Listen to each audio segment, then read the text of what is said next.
Artaud, vous êtes coordinateur du projet Observatoire participatif de la biodiversité marine et vous faites partie de l'association Océanops. Oui. Océan, on comprend, Ops, on se doute. Quelle est la mission précise de cette association Océanops ? Alors Océanops, c'est une association en loi 1901 qui a été créée par des scientifiques de l'environnement, des océanographes et des agronomes.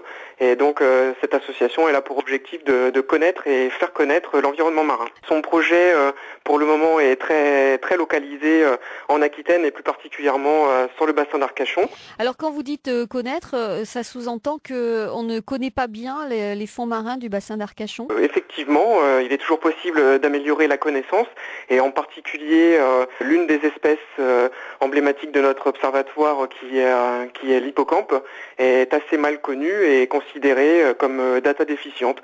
Donc on manque cruellement d'informations sur cette espèce-là en particulier. Alors donc votre but c'est d'aller inspecter un petit peu le fond du bassin d'Arcachon pour pouvoir surveiller les hippocampes. Alors oui, effectivement. Nous sommes finalement un petit peu à l'interface. Nous avons d'une part les observateurs, qui sont des plongeurs de la Fédération française de plongée en Gironde, et qui, suite à des formations qui sont dispensées par Océanops, permettent de remonter des informations à l'association.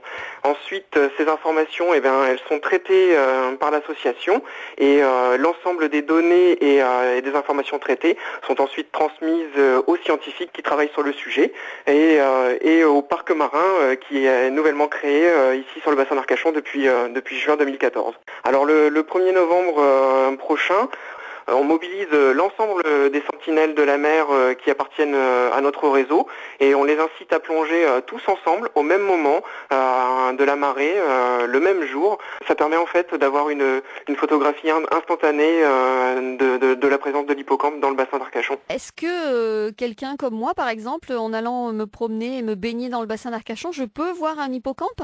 Alors, si vous avez un petit peu de chance et de bons poumons, pourquoi pas, puisque ces hippocampes, en tout cas une des deux espèces que l'on peut rencontrer dans le bassin d'Arcachon, affectionnent particulièrement les herbiers de zoostère, qui sont en quelque sorte des prairies sous-marines. Et ces petites prairies sous-marines sont assez facilement accessibles en apnée, et donc à 3-4 mètres de profondeur. Et donc il est pas impossible que vous puissiez croiser un hippocampe dans ces herbiers. Alors l'hippocampe, on voit ce que c'est parce qu'on en voit à la télévision, on en voit dans les dessins animés même d'ailleurs. C'est comment en réalité, ça fait quelle taille à peu près un hippocampe ?